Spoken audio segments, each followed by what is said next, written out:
I recently made a video which I was focusing on a cold blood mage build, and I got a few questions asking how I managed to make this one that I've got right now, as well as some of the things that you might be able to make a bit of money on at the exact same time whilst you're trying to get yourself a good wand.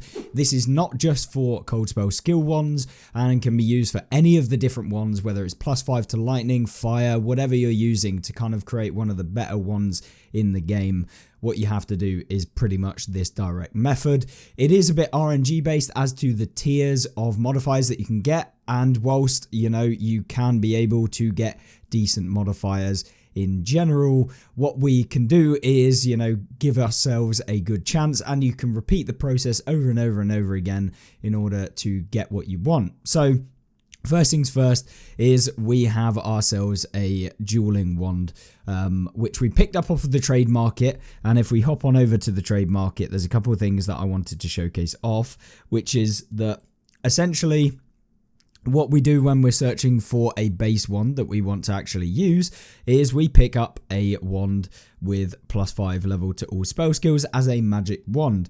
Now, the reason that we're doing it as a magic wand versus picking up a rare wand or even just a normal wand is you have to get yourselves the +5 level to all spell skills. Otherwise, what's going to happen is you're going to end up, rolling your chances, or you're going to end up with a subpar wand. +5 to spell skills is one of the biggest things for when you're playing any sort of blood mage build, or pretty much any sort of build that does use a wand in the first place. It gives you the most damage, so that is something that we have to get on our wand. Now, the second thing is that when you're looking at wands, you can see here, this one has gain 15% of damage as extra lightning. This is a tier 6 modifier. This is pretty poopy. And whilst it's okay, and if it was significantly cheaper than a lot of the other wands, maybe you would get it. But for the most part, what you're searching for is either just the flat +5 levels, so just one without anything on it, or something like gain damage as extra lightning or gain damage as extra cold. Those are two really good modifiers, and because the cold spell skills is a suffix, the other one is going to be a prefix. But if we take away this and search for just generic modifiers, you can see they're significantly cheaper, but you can see here that we've got mana on the modifier, which means we cannot do the craft or the best class for any blood mages out there, because most blood mages, they do not care about mana, and having mana as a modifier means that we are not going to be able to use homogenizing exalts. So whilst you do see some of these ones come up pretty cheap, the reason why they are cheap, for those of you who don't know, is because mana will mess up the homogenization that you can do to get yourself some of the best modifiers on a wand, guaranteed. And so even the one with spell damage and mana, if we go over to Craft of Exile, spell damage and mana gives you obviously a mana tag, which when you're using a homogenizing exalt is going to cause the homogenization to potentially roll mana, which could lead to standard flat mana, and on the suffixes it can lead to increased light radius and mana regen, or just flat mana regen and gain life per enemy killed. So or gain mana per enemy. So this is something we don't actually want on our wand. So basically what you need to do is avoid any of the other sources of mana, or when you're looking at the prefix modifiers of your wand, or just simply don't have a prefix modifier, at which point I wouldn't actually use a perfect transmute in order to get a second one, because it could roll mana and then you've bricked your wand and you're going to have to use a dextral erasure or a sinistral erasure, which is worth more than the wand in the first place. So basically, just get one with +5 level to all spell skills, whether that be cold or fire, lightning, whatever it is. And then what we do is we go and just search for any of them. Now, a great way to do this is if you go onto the trade search and we add another one and we put count. So this is a great thing to do. So extra lightning, and then we type in extra cold, and then we type in spell damage. Now, there's a reason why I've added in spell damage here, is because what we're looking for is over the minimum spell damage that we can possibly get. And in fact, what we need to do is put 1. So this is going to mean that there has to be a modifier from these. So if we put 28, which is a tier 1 extra lightning, tier 1 extra cold, and we just search, this is going to give us all of the bases that do have tier 1 extra lightning or extra cold and spell damage. So what you can often do is have a look through and you can find some of the best rolled ones. You can go for a 30% one, which is like a maxed rolled one, which obviously is going to give you more damage when you finish it all off. But sometimes maybe we look to divine the item if you end up getting T1 crit hit chance and it's very low rolled. So you don't always have to get like the max roll version of the extra lightning, but if it's the same price, get the one that has the highest percentage of the T1. So we only really want T1s as that is going to guarantee, so we don't have to roll RNG to see if we get another T1 later on down the line. So as you can see, the cheapest on the market right now is the 3 divine or 6 orbs of annulment, depending on what time you're looking at this video. Just to clarify, some of these prices may go up. It depends how popular this video ends up going, so I want to preface this, but essentially these are the bases that you're kind of wanting. And in fact, if you can get yourself a 90 or like a 104, which I believe you might even need 105 as spell damage.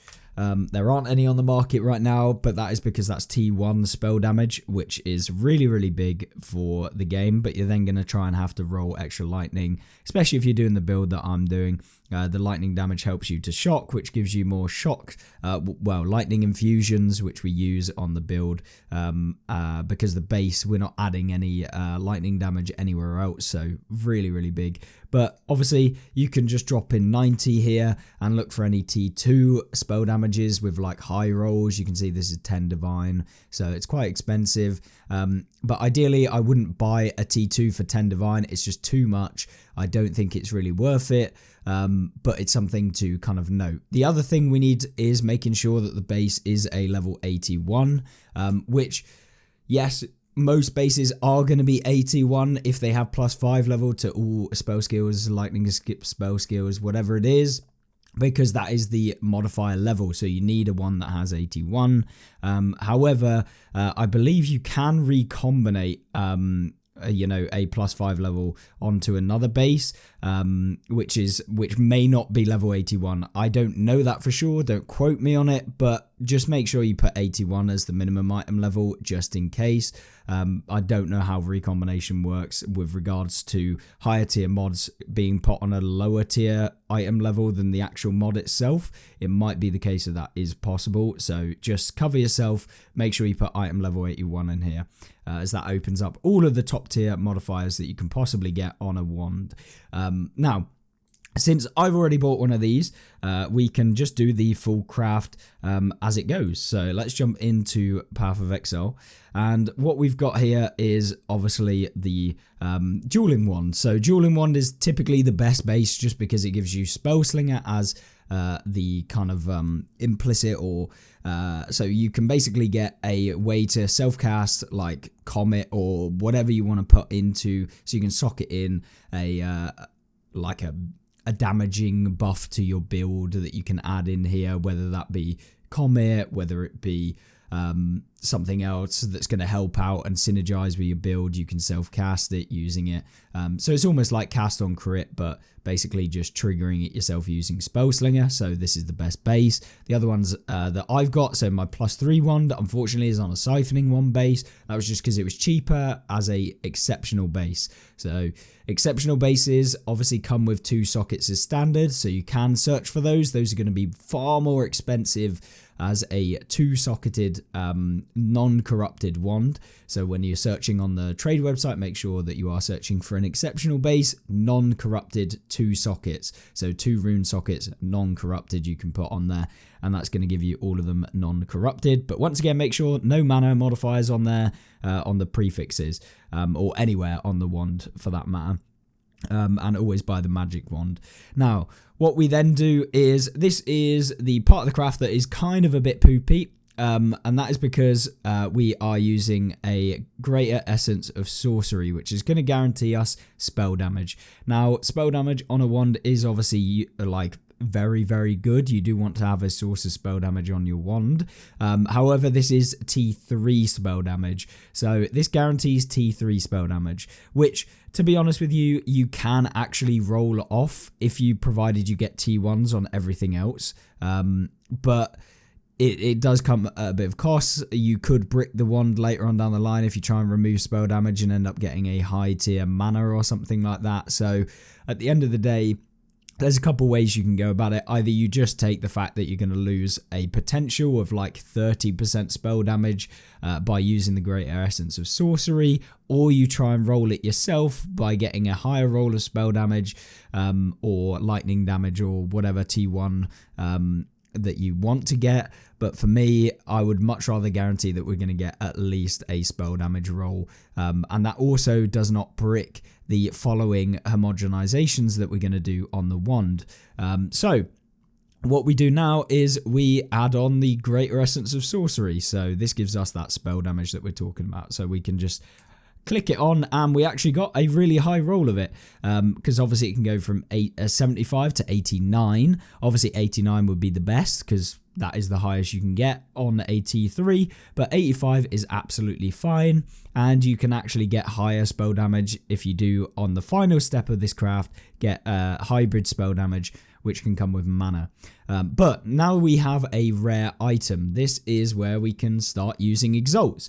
And the main thing about this, to do this relatively cheaply compared to maybe buying a wand, sometimes you can end up spending about the same, so you can make your money back on the crafted one that you've done. Sometimes you'll lose a couple divs. I want to be very clear. If you do not hit the correct rolls and you end up with bad rolls, and bad rolls is, you know, T3 of everything that you've added on to the wand, which, you know, is not bad because the wand base, it's good, it's got +5 and all of the right modifiers, they just might not be the right level. Sometimes you can lose a bit of money, 1 divine, 2 divine, but remember is that if you get the pinnacle, like unlike the negatives, you can end up getting way more divs than what you've actually spent. So it's like anything with crafting. Sometimes you win, sometimes you lose. The loss on this is really not that bad because the ones actually do sell because people want them because they're +5 and they have all of the modifiers you want. So you don't really lose massively. You're not going to brick the item unless you do the final step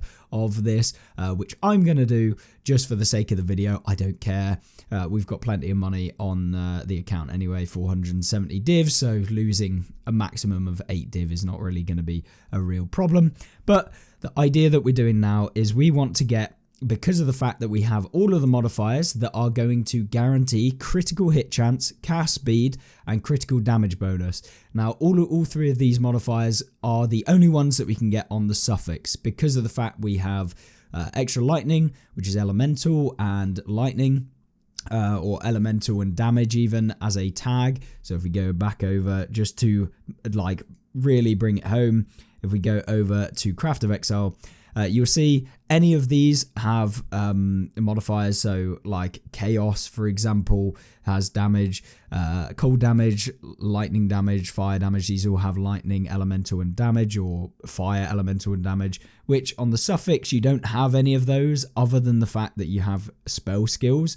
So that basically guarantees that we can get ourselves a wand because the only modifier that will translate over is caster modifiers, and we've got that on spell damage, we've got it on the plus level to all spell skills. So gem is only used on spell skills, cold is not actually any on the suffix, and we're guaranteeing suffixes using the omen, so we can only hit crit hit chance, crit spell damage, and cast speed. So if we go back over and we look on to the game, what we now do is we hit an homogenizing exaltation. We get ourselves a perfect exalt. Now you don't have to use a perfect exalt because it is, you know, 2 div basically to use one, maybe slightly higher than that. And then we use a greater exaltation to give us 2 modifiers because that means that we can get 2 uses out of the perfect exalt or the greater exalt that we're using. Just be aware, if you use a greater exalt and you get the minimum tiers, there's a lot less potential to sell the item. It's going to have worse modifiers. So if you're making it for yourself or just trying to, you know, craft for a bit of profit, the perfect Exile is probably the way to go, because you can't really like fully brick the item with really bad level modifiers that could potentially mess it up, especially if you've got amazing modifiers to start with. You know, you actually get a +5 with T1 spell damage as the magic base. That's basically a perfect GG one. And so now what we do is we come in and we use a Dextral Exaltation, so Omen of Dextral Exaltation. That guarantees that we're going to get suffix modifiers, which is what we want. We don't want any prefix modifiers, we just want the suffixes. And then we are going to use the perfect Exalt, and it's either going to hit cast speed and crit hit chance, or cast speed and critical damage bonus, or both of the criticals, so critical hit chance and critical spell damage bonus. So we might as well just throw it on, and we actually got critical hit chance and cast speed. Now, these are not T1s, these are both T2, but that's absolutely fine. These are actually quite well rolled versions other than the cast speed, but you don't get a huge amount of bonuses from the cast speed on the cold build that I do anyway. It's only really to help with quality of life. But these are the two modifiers that you do want generically on any of the ones that you're using, whether it's cold spell skills or lightning spell skills. You want crit hit chance and the cast speed. That is going to be kind of the ones that most people are after. Critical damage bonus is nice. And in fact, that's what I've got on my 3-slot one that we got here. So it's, you know, pretty decent to have. If you're not bothered about crit hit chance and you've already capped your crit hit chance and you don't need it from the wand, you may as well get rid of it. But sometimes having the crit hit chance on the wand allows you to free up slots on your passive tree that you're using to get increased crit hit chance on the passive tree, and therefore that can actually be far more beneficial than the, you know, T1 spell damage bonus that you get here, because you can pump in like 4 extra nodes into your passive tree that boost spell damage, and you might have 100% increased spell damage instead of what you get on the wand, which is 39%, and that is a very good max roll T1 critical spell damage bonus right there. So from this point onwards, there are 2 options. So we can either use a homogenizing Exalt combined with another perfect Exalt to try and roll a T1, you know, extra light, extra cold, or a increased damage, so something maybe like spell damage. And if we go over back onto Craft of Exile, so because now we are going to potentially be using a homogenizing Exalt, which we don't have any mana on here, so no mana actually on here. It is only going to guarantee, well, you could get mana on here because of the damage tag, but you know, basically it's a small chance compared to all of the other ones, but it could happen. But if you use a perfect Exalt, you get rid of most of the other modifiers, so you could get T2 spell damage and mana, and then when it comes to damage as extras, you can end up getting T2, T1, which is perfect, that's fine. However, you could brick it maybe getting a fire damage or something that doesn't really correlate to the build that you're using, whatever. So it's potential, but most likely you're going to get spell damage and maximum mana, because these are higher weighted modifiers. So that is a potential option. But yes, that is basically the ones that you can get. So always homogenize if you're going to perfect Exalt. I'm not going to do that. We're actually going to use an Abyss modifier, because we can then, much cheaper if we do brick it with a modifier that maybe isn't so good, we can keep re-rolling it until we get something that we want. So from the point at which you have 5 modifiers on your wand, what I then go and do is essentially, depending on what modifiers we got on the wand, so for this one, we got T1 extra lightning, we got T3 spell damage decently rolled, we also ended up with T2 crit hit chance and T2 cast speed, which is decent. So that was an okay wand, however, it wasn't like T1 all of them. So from that point, if you do get T1 on everything, then I would recommend using an Ancient Jawbone and then re-rolling the Abyss modifier until you get another T1 that is synergistic with what you want, plus the +5 to cold spell skills. Now, obviously, if you don't get T1 everything, I wouldn't really recommend an Ancient Jawbone. I'd just go with a normal Jawbone if you're going to Abyss modify it. Otherwise, what we can use is just a homogenizing exalt with a perfect exalt again, meaning that we can only get some form of damage modifier, or you can just greater exalt with a homogenizing, which is also a potential decent option too. With desecrating, you can get elemental damage as well on the desecrate in the prefix, so make sure that it has actually got that open prefix. Don't like end up with a 6 mod item and then try and use a desecration. That will basically give you a one that has all of the all 6 stats that are decent. This one had essentially the extra fire on the prefix. And then what I did is made sure that we did have it socketed, so making sure you do socket the item. Plus, we also want to make sure that it's qualityed, because the quality on a spell slinger is important because of the fact that it does give you increased energy. So making sure we're using the Arcanist etchers on this to ensure that we do actually have the maximum.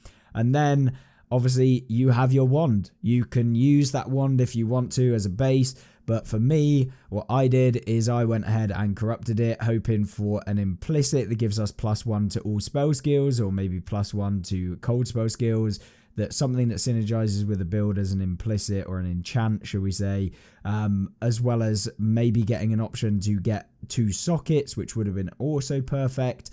You can get increased spell damage as well as an implicit, which can happen.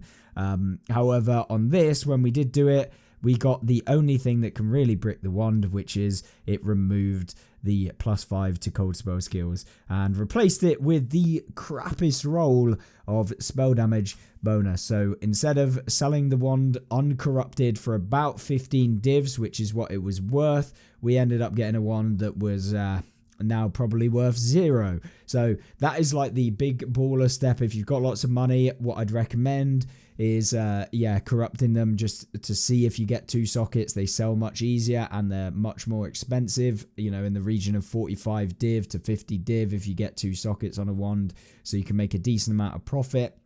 Obviously, if you get +1 level to all spell skills as an enchant, that can also be big because it basically counts as an extra rune socket, which is great. It just might sell less easily because it's harder to search for the enchant. Some people will be able to find it if they use the trade website, like more advanced players, but it's going to single out a lot of the less experienced players when using the trade market because they just don't really think about it, which is unfortunate considering they do the same thing. But it does mean maybe if you are more experienced, you can actually pick up one for cheaper because it does the exact same thing, slapping in 2 lots of the rune. And in fact, it's more cost effective to get one with an enchant because then you don't have to pay for the rune, which is +1 to all spell skills, like we did with this one where we had to buy 3 of them, which are very expensive.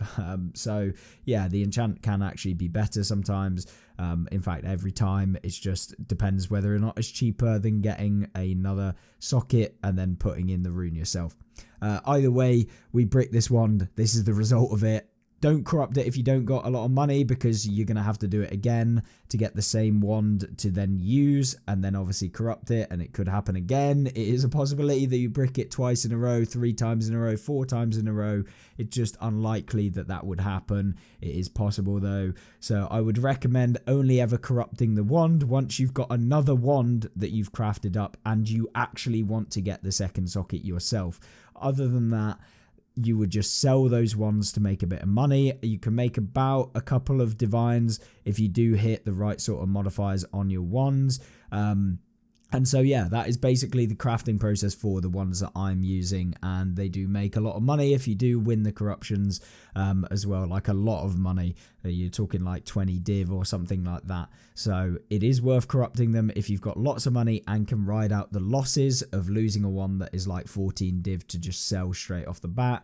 But as I said, this one would have been worth about 14 div-ish, maybe 10 div if we had to go really low, which would have absolutely covered the cost of everything that we did to it. So that is up to you what you want to do with the crafting process at each of the steps. But as I say, that is one of the best ways to get them to the top tier level of wands. And of course, obviously doing it on an exceptional basis, the exact same process, except if you do get a T1 suffixes and you end up kind of thinking like, oh, I get T1 and we get spell skills, maybe you want to try and re-roll with a whittling to try and get rid of one of those, but make sure that you only whittle after you've fully crafted the wand up, because if you whittle off the bottom and end up with like some sort of mana regen, you could end up bricking the wand as well. So it is a bit of a process where you have to look at the item levels on Craft of Exile, which is what I'd recommend. But hopefully that's given you enough to kind of get yourself started and at least, very least, get yourself a wand that is going to make your build work, which is the key ultimate aim of this video, as well as obviously make some money if you're after that sort of thing. So thank you very much for watching, and I will see you in the next one. Goodbye, and I hope you don't get unlucky with the vows like I did.